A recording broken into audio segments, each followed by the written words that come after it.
Good morning, and welcome to the forum at Harvard School of Public Health. My name is Sharon Begley. I'm the Senior Science and Health Correspondent at Reuters, and I will be your moderator for today's panel discussion, whose topic is Bird Flu Research, Dangerous Information on a Deadly Virus. We have four distinguished panelists this morning. Starting from my immediate left is Mark Lipsitch, Professor of Epidemiology at Harvard School of Public Health and Director of its Center for Communicable Disease Dynamics. Working closely with local, state, national, and international health authorities, Professor Lipsitch contributed crucial modeling and analysis during the 2003 SARS epidemic and the 2009 influenza pandemic. Most recently, he helped analyze the 2011 E. coli outbreak in Europe. Professor Lipsitch's current research includes fluke forecasting, pandemic preparedness, and response.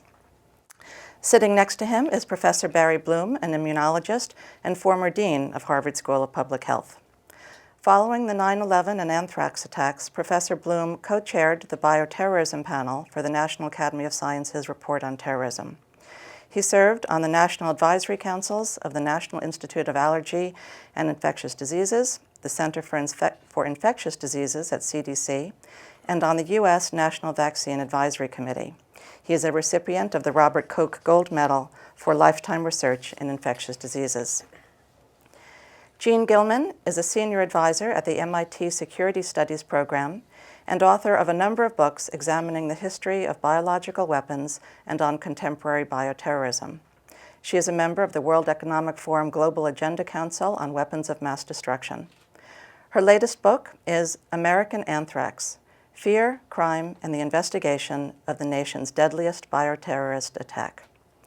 Last but not least is retired Colonel David Franz, former commander of the U.S. Army Medical Research Institute of Infectious Diseases, known as USAMRIID. Dr. Franz was the chief inspector on 3 UN Special Commission biological warfare missions to Iraq. He is a member of the National Science Advisory Board for Biosecurity, of which we will be hearing more today.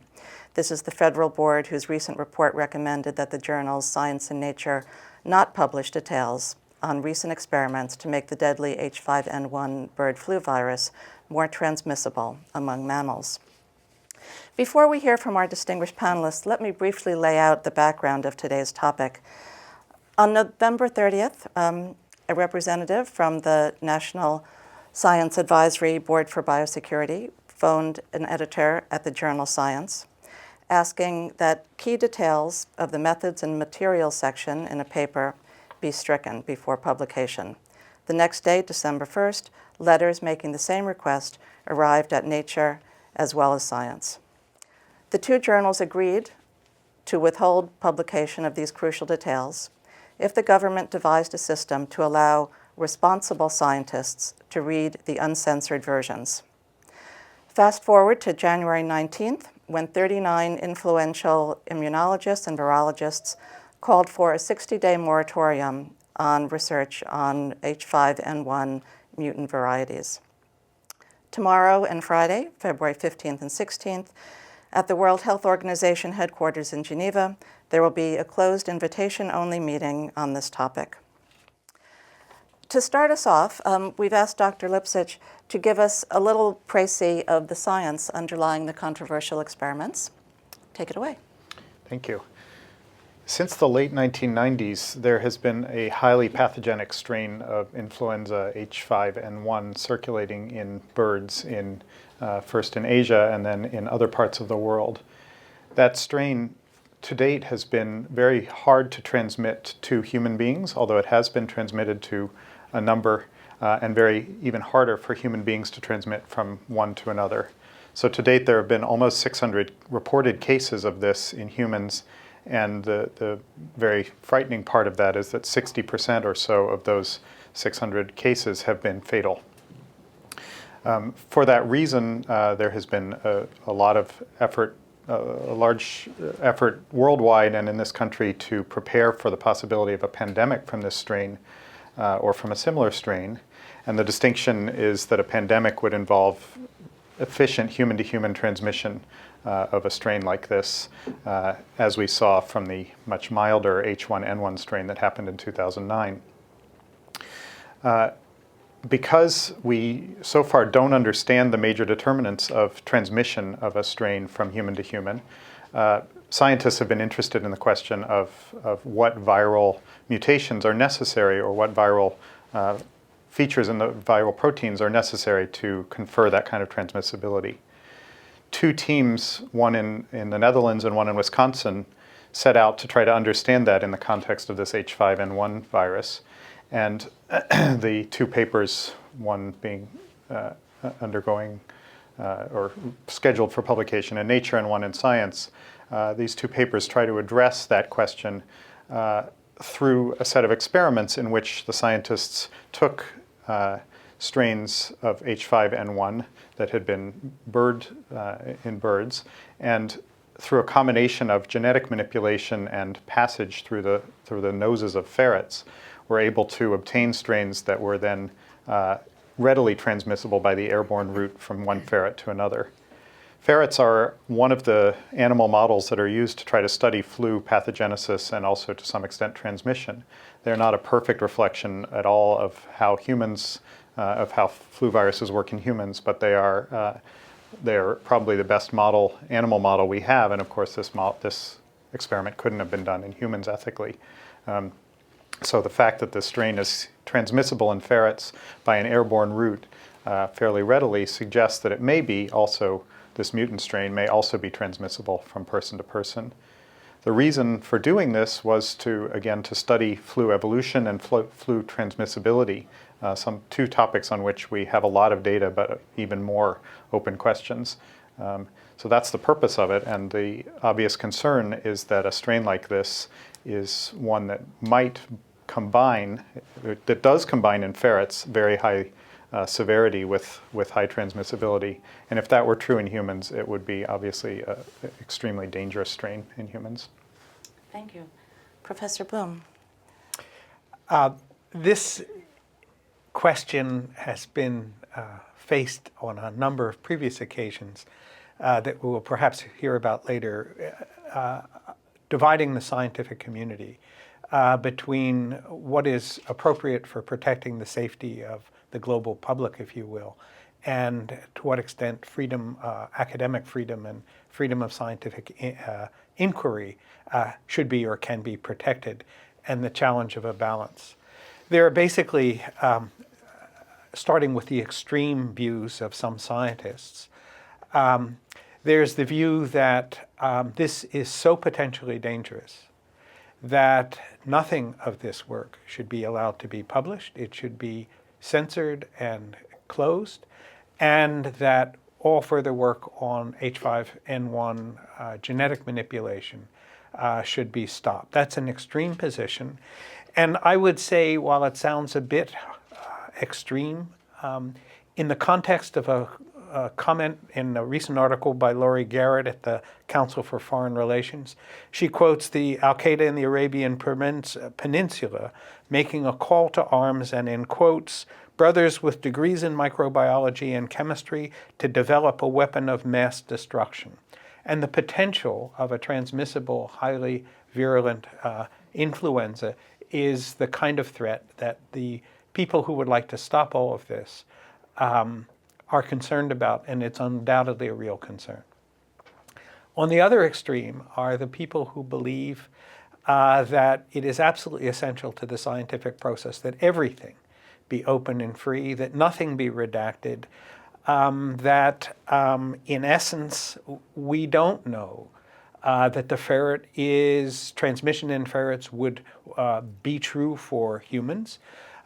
We know that H1N1, that wasn't the biggest thing to hit the human population, kills ferrets very rapidly and yet not so dangerous in humans. So the question is, we need to do the science would be the other extreme position. Modifying that position would be at least 300 to 1,000 people have been reviewers, editors, or participants in meetings where the details of at least one of the laboratory studies is already out. The internet makes it very likely you can't keep anything in science secret for very long, so we might as well be open about it, because we really need to understand what these people are learning. And the third argument for openness is, how do you do surveillance of the natural emergence of terribly transmissible virulent H5N1 if in fact what you're looking for are the mutations that would enable that natural flu to become transmissible in humans, so that it would be essential to have this stuff open and available for surveillance work. And it would enable vaccine companies to start making vaccines in advance, assuming that there would be a bad H5N1 emergence, either naturally or introduced by people who wish to do harm. The counter-arguments to that are very practical and not theoretical, and that is simply surveillance of bird influenza is terrible, unlikely to get better, and people running around parts of rural China and Indonesia with PCR kits diagnosing the emergence of natural transmissible mutants of H5 or anything else is an exceedingly unlikely scenario. And reciprocally, how many vaccine companies are going to invest $100 million in a generic H5 recombinant flu vaccine rather than waiting for what actually emerges in the world, which is what all vaccine companies want to make their vaccine against, because at least they know that's the problem if it emerges. So that even for the openness arguments, it really comes down to what Mark said. We really don't understand flu, and the main argument for pursuing this research is we don't know what's going to arise naturally, whether in H2 or H7, H9 strains that could become transmissible in humans. So the argument is we need to learn more, and that makes the research important to do. I would just separate in the discussion two thoughts. One is, what do we publish? What do we make available? And the second is, who do we let actually work with recombinant viruses? And they're quite different issues.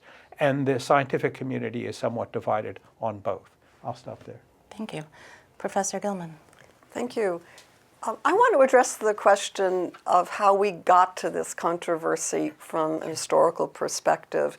If you go back to 9/11 and the 2001 anthrax letter attacks, I think you see the beginning of the road which has been traveled over the last decade. That is, you go from relatively minor funding for bioterrorism / emerging infectious diseases to actually billions of dollars being put into basic research and development, again, on these twinned concerns, bioterrorism plus emerging and re-emerging infectious diseases. If you look at the very beginning funding, 2002, even 2003, you'll see that a lot of money went to the study of anthrax. It was the anthrax letter issue. The next year it shifted over to plague, by the way, so people in various labs would say, well, okay, now we're doing plague. And then after that, well, let's do more on smallpox.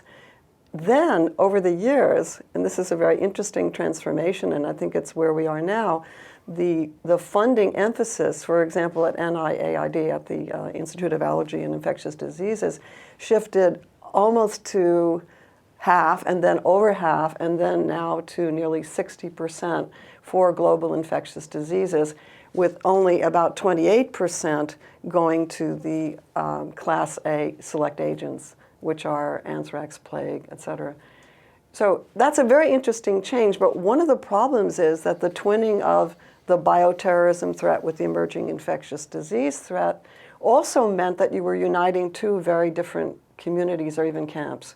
That is, you have people who believe that bioterrorism is coming at any moment, we're going to be attacked, Al-Qaeda is getting ready, and that mentality is very much allied, although it may sound a little bit strange, it's very much allied to a military mentality for getting ahead of the weapon of the enemy. So what do? You use basic science to do what you think that bioterrorism enemy is going to do, and do it ahead, right? You do it before they show up with that incredible new weapon. So that's a kind of mentality. The other mentality, of course, is the very conventional public health mentality, which has in it some ideas of preempting what the enemy will do, but is actually much more centered on known risks. So I think, for example, that after the anthrax letters, the defining moment in biodefense was SARS. That is, SARS brought it home. this could be really terrible, this could get out of control. And that was a real event. That was a real event. I'm not saying the anthrax letters were not a real event. I've written a whole book on the real event of the anthrax letters. But compared to SARS, I think that SARS began to define where the money would go, and that it would lead eventually to H5N1 as a problem. What's interesting to me is that I talk with people both in the defense sector and also in the public health sector. And from the defense sector, we hear words like, why are basic scientists who are receiving biodefense money in academic centers, for example, so naive? Why don't they think about the consequences of what they're doing? Why do they just go in the labs and go forward and not think of the quid pro quo? And one of the quid pro quos, by the way, in defense research is secrecy. If you take the money, there are things you give up. You give up maybe the privacy that you thought surrounded your personal life because there'll be personal reliability standards. There are quid pro quos when you get into the defense sector. So why be so naive? Okay. From the public health point of view, and I think Barry has spoken very much to this position, the idea is the protection of the public is absolutely priority, and secrecy is the last thing that you want. And you can look at all sorts of outbreaks, 1972 in Yugoslavia. I can look at 1979 in Sverdlovsk. You can go around everywhere you look. SARS, by the way, where secrecy was a factor in the playing out of an epidemic, people died. People died, and they were not diagnosed, and then more people died. And I think that's a very strong public health position. All I'm doing is pointing out here that there is a kind of a conflict of cultures. The last thing I want to say is that this is an area that is really ripe for policy. I wouldn't even say reform, policy definition. The policies are everywhere. When I was writing on the history of biological weapons in 2005, I went and counted 47 different federal offices that dealt with biological weapons issues. I think there are probably more now. I don't think there are less. The congressional committees, I can't even keep track of them, wouldn't even begin to know where to begin with that. We have a whole new Department of Homeland Security. So where is the policy? And you look around, where, for example, and I've raised this in another forum, where is project review? Department of Homeland Security has methods for reviewing projects even before they are initiated. And it makes not just the principal investigator, but it makes an entire committee responsible for how the project proceeds and whether risks are increased by that project or decreased by that project, and look, carries it through to the end. Thinking beforehand, what is a project, what are its repercussions, is very important. And I think it's a big, or should be a big policy issue. So anyway, this is ripe for people in the field of public health. This field of biodefense needs you. It really needs your input. It needs professionals who understand public health. Thank you. Thank you. Dr. Friends. Thanks, Sharon. There's been a lot of talk in the last months about what to publish and whether to publish. And it's my understanding that that's going to be the focus of the meeting in Geneva this week. It's my sense that this information will become available eventually, and in the future, information like this will eventually become available.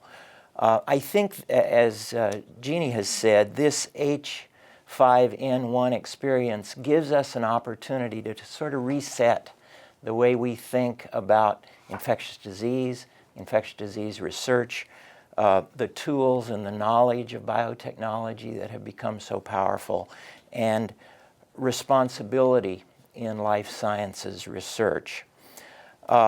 Almost universally, these powerful tools are used for good, have been used for good, and I believe will be used for good in the future. But we can't ignore the small possibility that they might be used for harm, either accidentally or even intentionally. I believe, as already has been mentioned, that this particular virus is special. This is the first time I've seen one that really sort of made me stand up and take notice for the reasons that Mark has already mentioned. It might be lethal. and it might be communicable or transmissible between humans. We don't know that for sure because the work was done in an animal model, but for the first time we have one that's transmissible between mammals, and the ferret is considered a good model. And I'm also concerned, as Professor Bloom has mentioned, or alluded to, public health response, that we may not be able to mount an appropriate and adequate public health response were something like this, were a virus like this to get away, if it were lethal and if it were communicable. I'm not sure we could get medical countermeasures to the right place, in the right time, in the right quantities to actually control an outbreak like this. So safety and security become an issue. On this one, I'm probably more concerned about safety than I am about security. I think there will likely be, certainly be, more scientists working in laboratories, legitimate laboratories, on bugs like this than there will be terrorists working in caves on bugs like this. Those laboratories, if you look at the proliferation of high containment labs around the world in the last 10 years, do not all meet the same standards, however, and I think it's important that we think about the standards of biological safety in particular. If I were responsible for working with this bug, I would work with it at the highest level of containment, and I would work with it for good reason only. I wouldn't do trivial experiments that do not contribute important information to our data. Geographically, and I think it's critical that we realize that this is a global issue. Proliferation of technologies and knowledge is global now.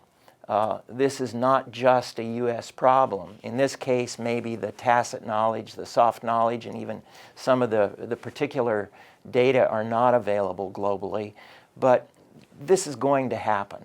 And in the future, we will have cases like this in which the information to do harm with good biology will proliferate globally.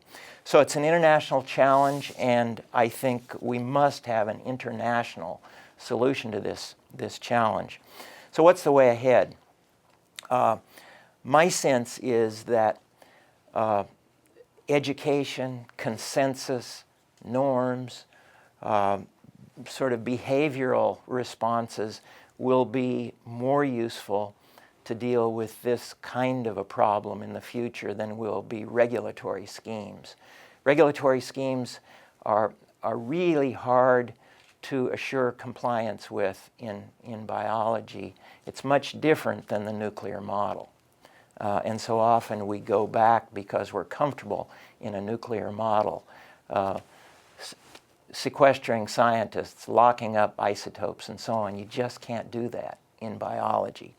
So I'm happy that the WHO will be involved this week in looking at this case. I think education and openness, true partnership, networks. I like the idea of networks of academe, industry, and government, where, as Richard stated in a book 10 years ago, knowledge is the currency, not political clout, but knowledge is the currency in these kinds of networks, building toward communities of trust, which are tough. They're not a perfect solution. I believe there are no perfect solutions to this problem. There will always be risk as long as there is a life sciences enterprise, but we need to learn to manage that risk as best we can. This is a dangerous world, and this is just one of the issues that we deal with in this world. So on balance, and in closing, I think it's important to share the bad news that comes out of science as well as the good news as broadly as possible with our best experts, not only in the U.S. but globally, so that together we can work toward reducing the risks to the most controllable or minimal levels. Thanks. Thank you. You all have done a great job of raising a number of issues involving this. Let's try to dig down into at least a couple of them. Dr. Lipsitch, let me start with you. Just on the very basics, should the research have been done? Dr. Bloom laid out some arguments for why the public health arguments might not be so compelling, and should they be published in their full details? Thanks.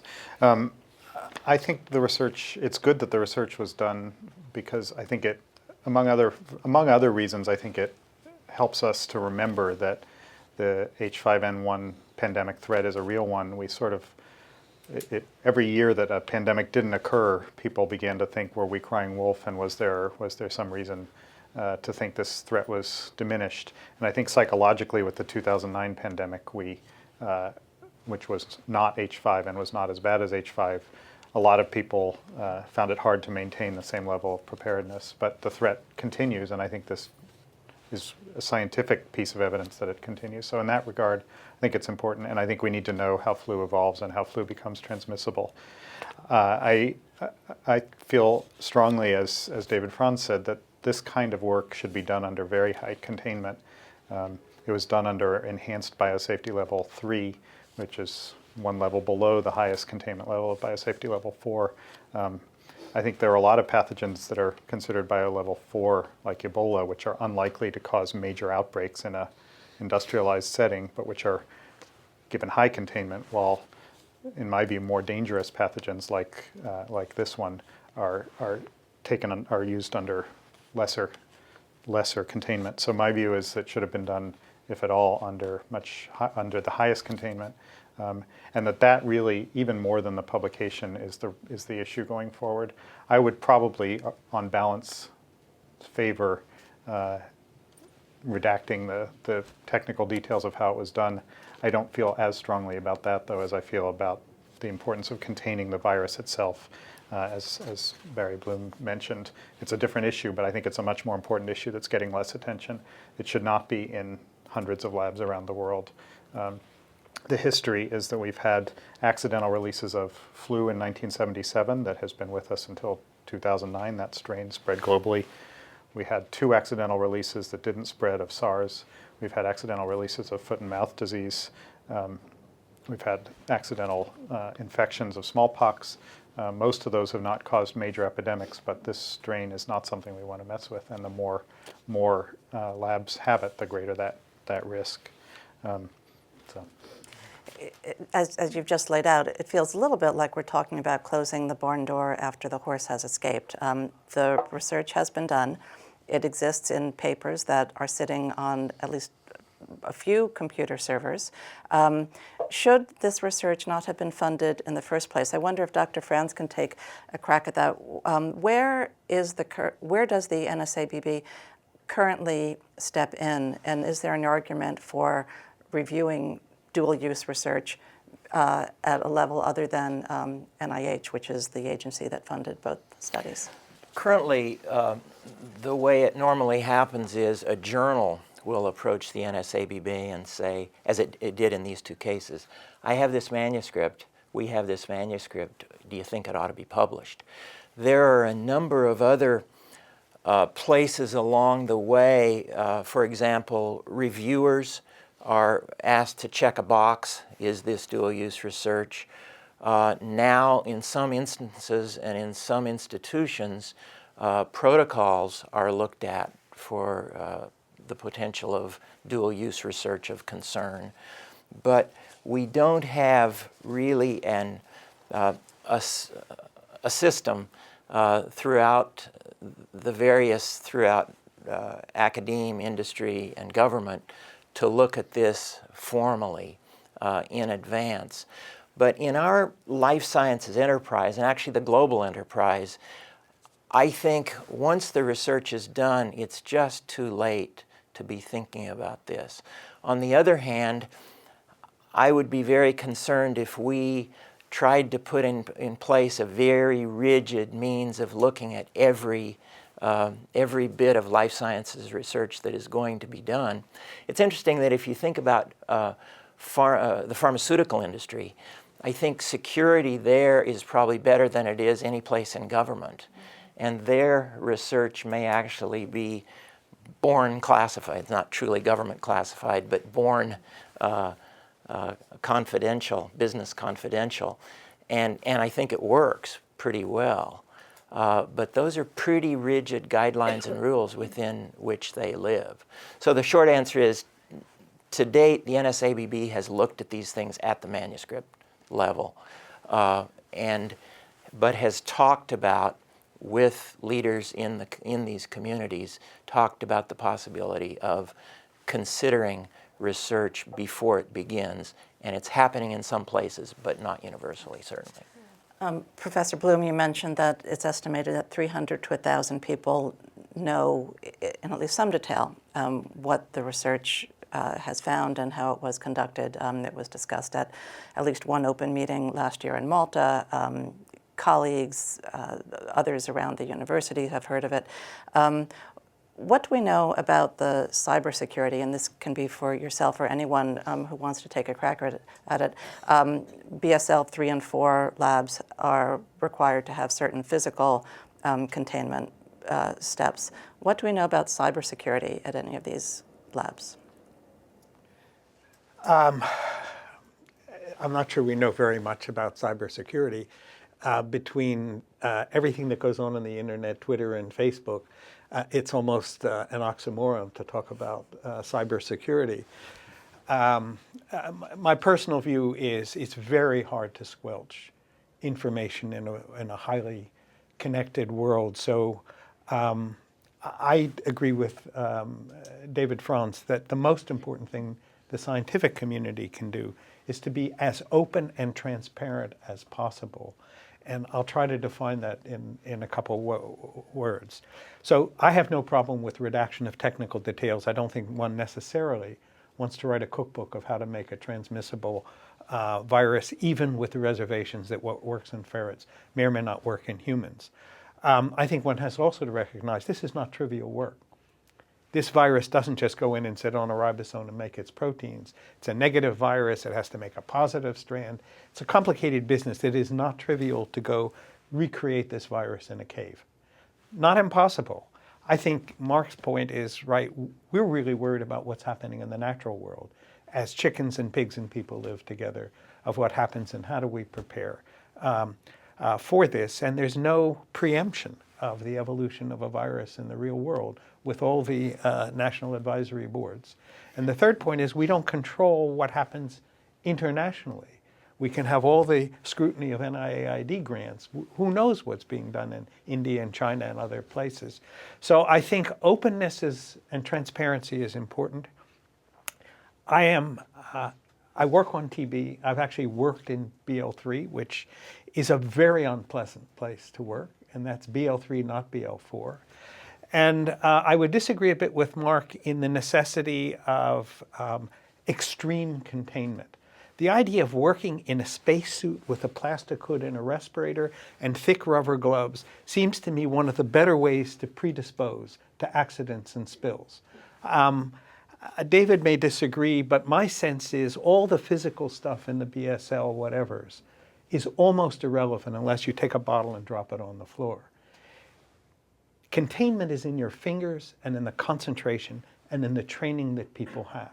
And I think we've underestimated that the Dutch who did this and the Wisconsin group have people that are exceedingly experienced and carefully trained.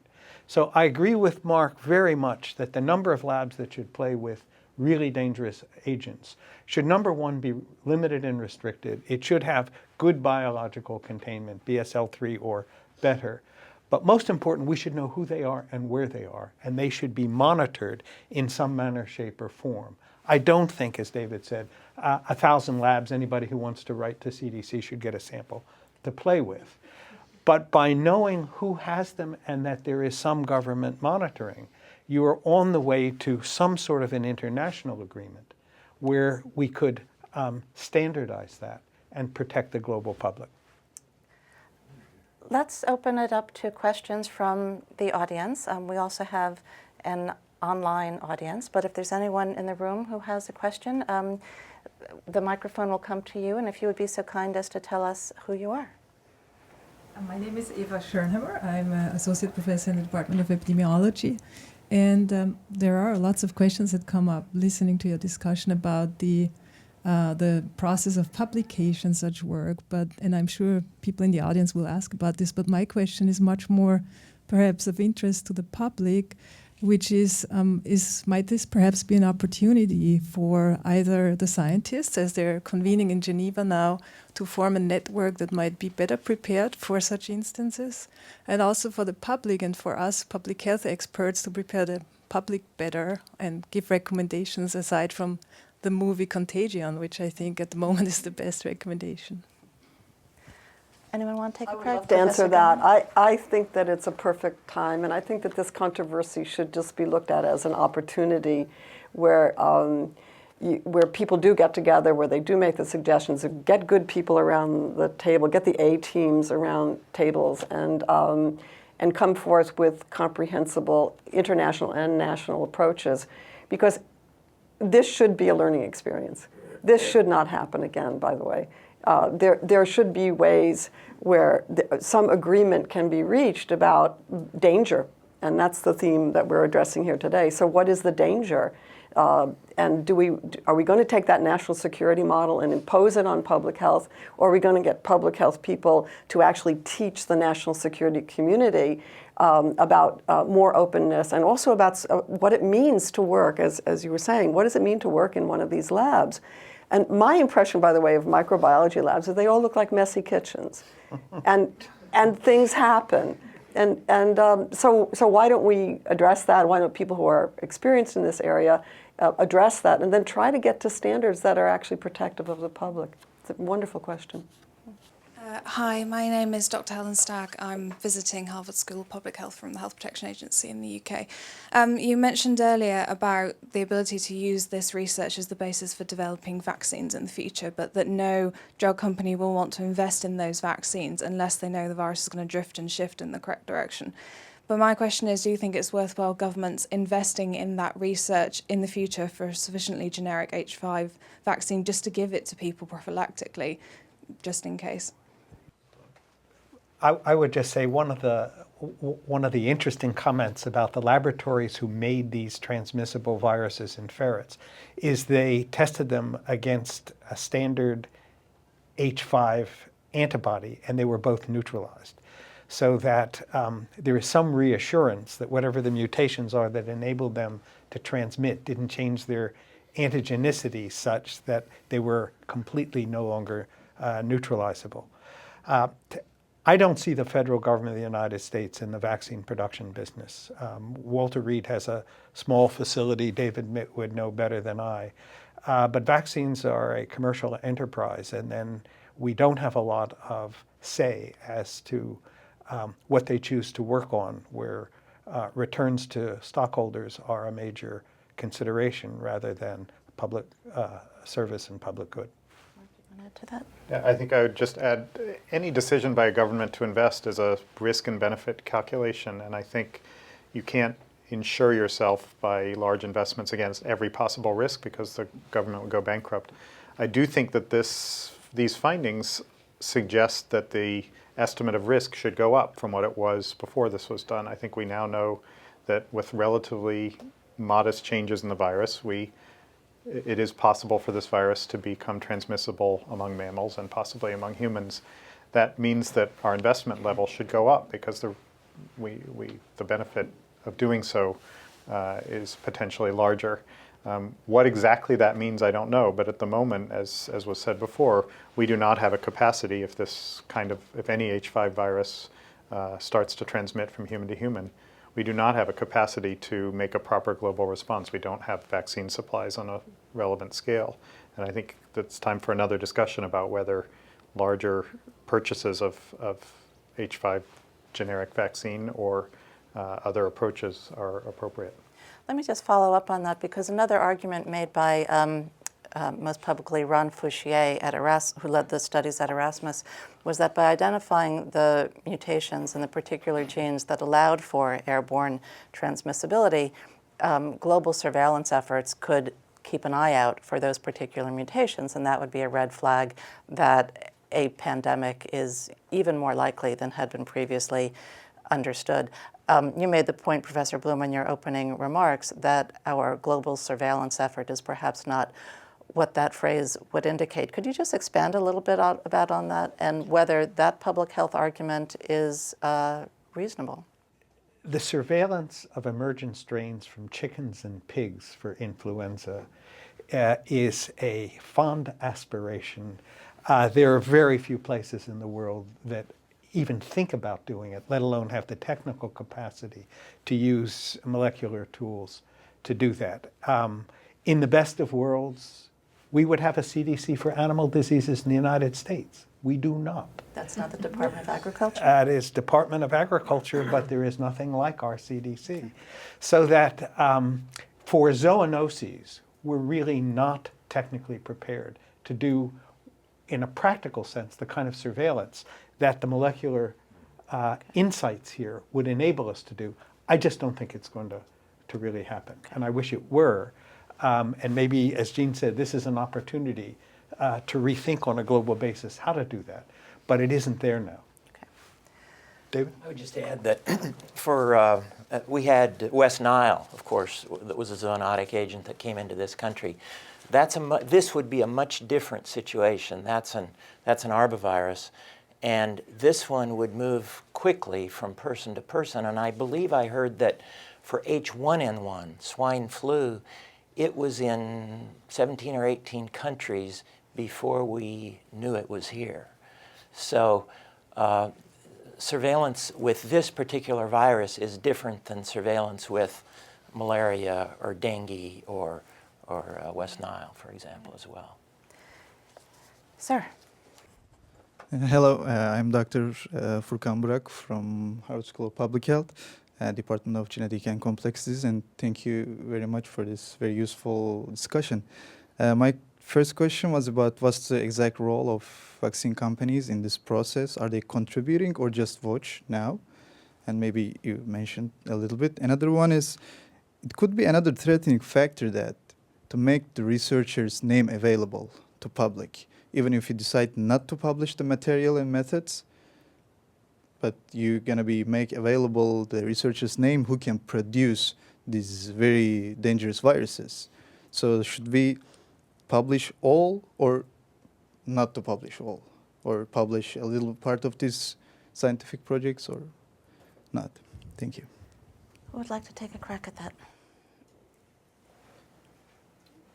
I think for the second question, the names are out, and even if this hadn't been done, you could just look at the list of people who work in this area and know who would be capable of this kind of work. So I think that's kind of a question of the past. The role of the vaccine companies is a complicated one, and we've heard that it's a business decision. So if governments say we will pay enough money to buy stockpiles of vaccines, they will possibly respond. But those vaccines, but at the moment, the scale on which governments have invested is much smaller than would be relevant for a global response. I should add here, though, that from the very beginning of biodefense funding, the government was clear that it would fund private commercial enterprises, which mostly turned out to be startup companies. So there have been hundreds of companies which have received biodefense funding in order to do research. So the commercial sector is already represented, and I think as Dave Franz said, you'll find different security measures and safety measures actually in that sector as opposed to the academic sector, as opposed to the government sector. And for me, that's quite troubling because you can go from one lab to another lab and see fairly equivalent projects, but security and safety issues are defined very differently. And openness, secrecy issues are also tend to be modulated by the context. I just make one comment. Vaccines are really quite unusual interventions at a commercial and also at a public health level. When someone is sick, you give them a pill or a drug because the risk benefit is they're sick and they need something, and if there are some adverse effects, that's the price you pay to get better or have a shot at getting better. Vaccines go into normal, healthy people, and any adverse effect from a vaccine in this country is a potential lawsuit and a major threat to the company. The second point is no one really knows whether a vaccine like a new strain of flu is going to work. And so there's a huge upfront cost. You have to spend $100 to $150 million to build a new plant because you don't make 5 different vaccines in the same facility. Otherwise, there's a potential for contamination. So these are huge upfront investments for an epidemic that hasn't occurred. And if it did occur, it might have been a slightly antigenically different H5 than the one that you have in the laboratory, in which case your vaccine is not going to be very protective. So that it is one of the most risky businesses, and it isn't just the crassness of people who run vaccine companies. There are huge risks involved in ever getting a vaccine through that is timely and effective. And then the third point is the way flu has grown, it's hard to get a vaccine out and approved, even with standard methods, in less than 6 months. And we may not, as David says, have 6 months if there were a worldwide pandemic. So it's a vexed issue. Was there a question here on the left? Sir, yes. Well, the panel knows, but perhaps my name is Matthew Messelson. I'm a biologist. As your panel knows, but perhaps your viewing audience doesn't. These 2 laboratories in the Netherlands and in Wisconsin have published in this area for years. They're extremely experienced laboratories. Both Kauka and Fouché are leading investigators. So these aren't just 2 laboratories that have suddenly appeared doing this work. The second thing we should say, I think, is to use the word dual use is a bit of a stretch. You could imagine somebody intentionally doing this, but it would take a psychopath, not a terrorist, because this would affect worldwide. So you wouldn't think that any kind of terrorist would do that unless he was also a psychopath. So it's a little bit limited. I don't think we should use the word dual use here. And then lastly, one of the dangers of secrecy is that the scientific enterprise depends on all of us communicating with each other, so that if you do something in secrecy, you may miss out on an idea that you otherwise would have had that would have benefited the research or improved the safety, so that yes, maybe there are some kinds of information that should be kept secret, but you have to realize that there's going to be a cost, not only the cost that Dr. Gilman mentioned in terms of lives lost, but in terms of understanding. And lastly, on the question of understanding airborne transmission, it may be not just a property of the virus, but what the virus does to the host. That may be an example of the kind of idea that can come out only if you have openness in this area. For example, a virus might do something to the host that makes the host produce more aerosol. Different people produce different amounts of aerosol. So it's very risky to start curtailing the research by good people or the information that they generate. Thank you. Robin, do we have questions from Yes. our viewing audience? Yes, hi. I'm Robin Herman. I'm director of the forum, and one of the features of the forum is that we can take questions from our online audience. And I think lots of immunologists seem to be watching today. We have a question from Dr. Ian McLeod, who actually works here, I think, right? To the panelists, and it has to do with a policy issue. What do you have to say about study sections and panels at the funding bodies who would have reviewed these research proposals many years in advance to the publication of these results? Do they believe that is, do you believe that the funding bodies should have had some stipulation about making this work public? And I would add, or, keeping it secret. At the policy level, what can the funding bodies do? Let's look at what policies might be put in place. Well, I could say one word on that, and that is if the money is coming through NIH, you cannot impose secrecy and you cannot impose classification, and that's really the end of the story. So what did they think they were doing as they reviewed these projects? Well, that is another question, and that's that point of naivete. Did anybody think through, what this would be? And I just want to say something else a little bit on this, and it's the crass subject of money. So we've invested $60 billion in the biodefense enterprise. That's a very conservative estimate, and that would be over, let's say, 8 or 9 years. Are we going to continue in the same way with this same kind of investment? Is that going to be are we just going to stumble along the way they've been stumbling along, as opposed to, for example, looking at broad spectrum research or getting the study groups to a little bit more sensitive about what they're evaluating. What are these projects? What are the repercussions of these projects? So I think, again, this is a good wake-up call. Robin, another? There's another one here. Epidemiologist Edward Goldstein is just asking the simple question, what might be the effectiveness of poultry vaccine?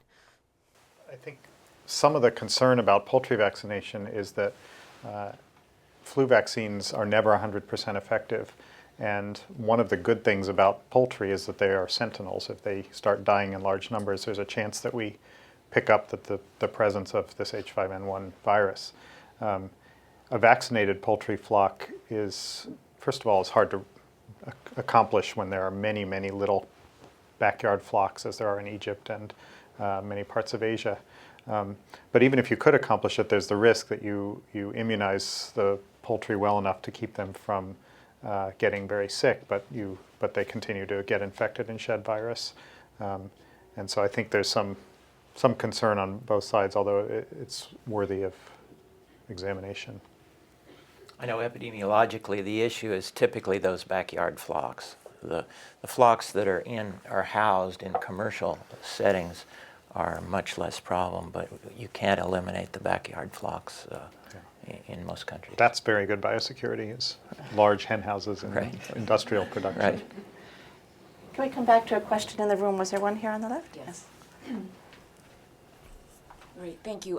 Miranda Daniloff-Mancusi, I'm with the Division of Policy Translation here at the School of Public Health. I wanted to get back to the question of caves versus labs, and just to have somebody comment a little bit about what is the capacity for some of these viruses to be developed in caves. I mean, what is the sort of terrorist capacity?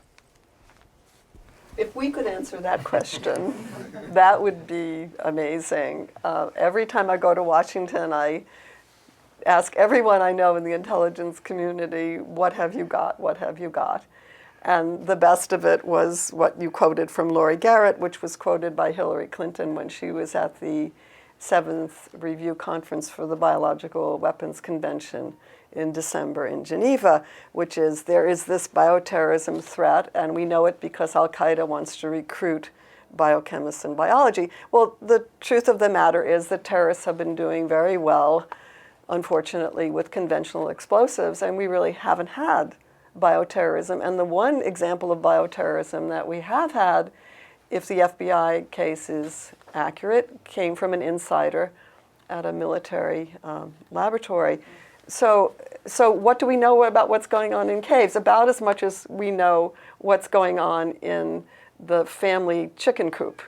You see, like, I don't know anybody who does know.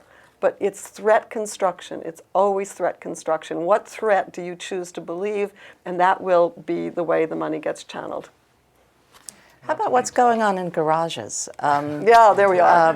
Oh, yes, that's interesting. If Mark would take a crack at, in your opening remarks, you explained that, at least for the lab whose methodology we know a little bit, namely that in Erasmus, the mutant version was produced by 10 passages through ferrets.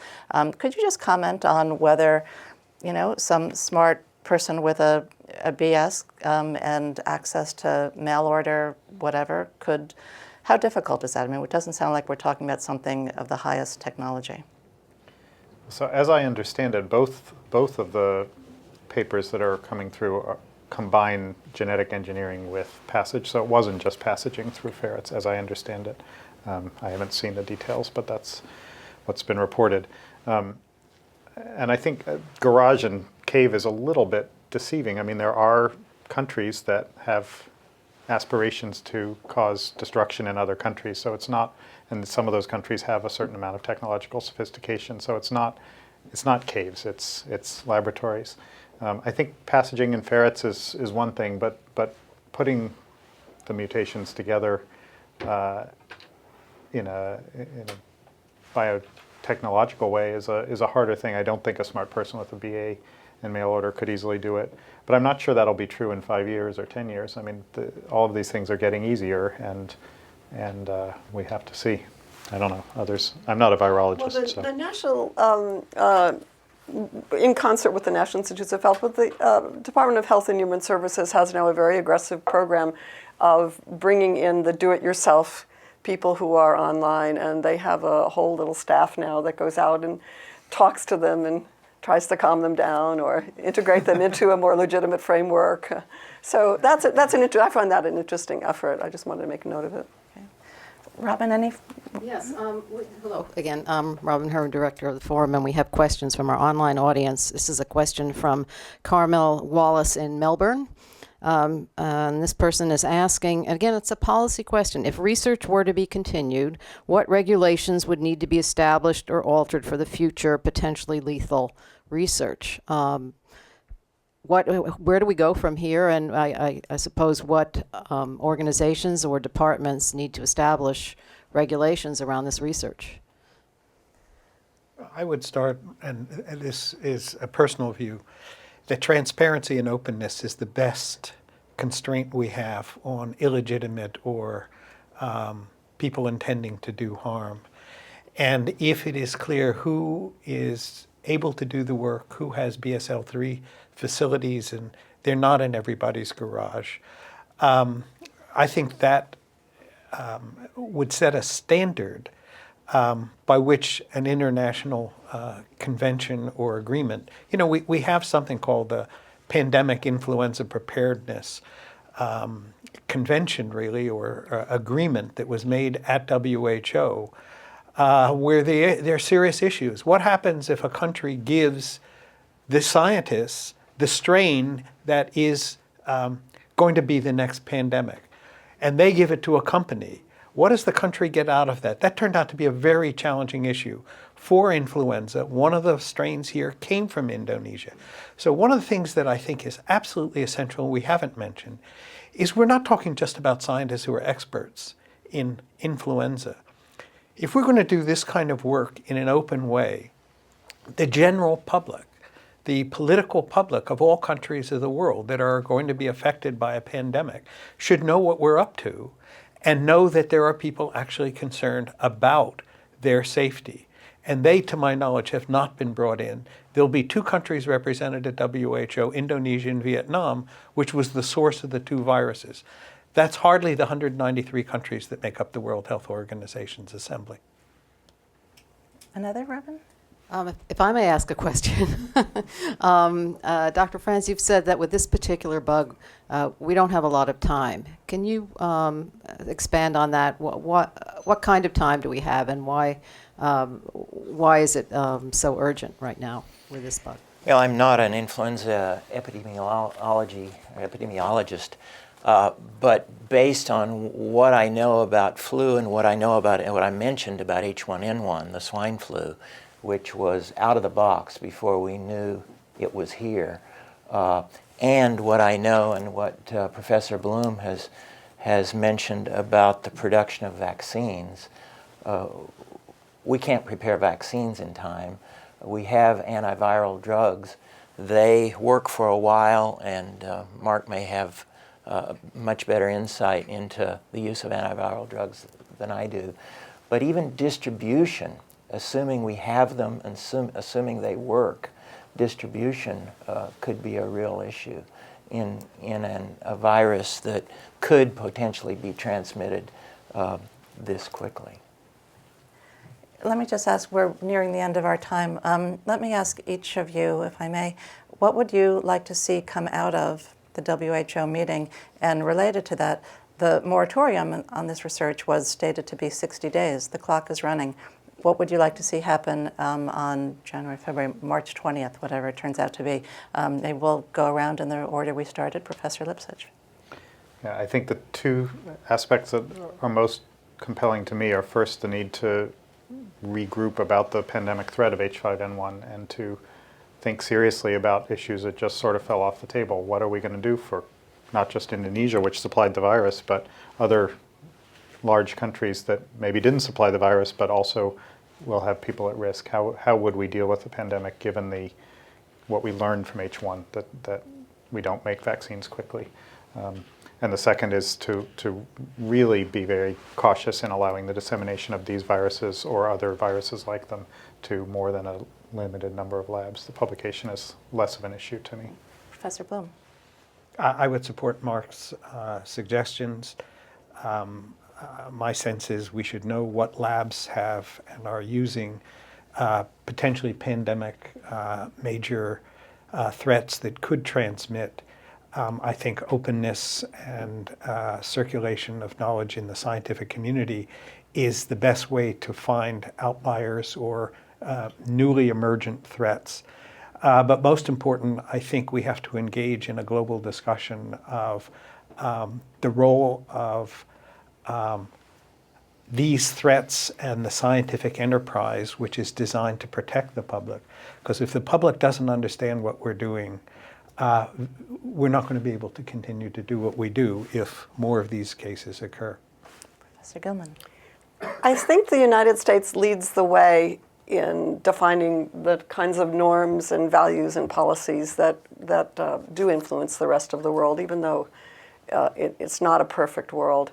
And I think it would be wonderful if we could lead the way in having a kind of a Silomar-type conference where you get people together who can really, in an intelligent way, in a disinterested way, by the way, not because they're getting biodefense money, but in a disinterested way, consider how the money should be spent, because the money is going to be spent. So what are the directives? What are the objectives? How do you get from here to there? And should we have a changeover, for example, to the study of zoonosis, which is really institutional and comprehensive?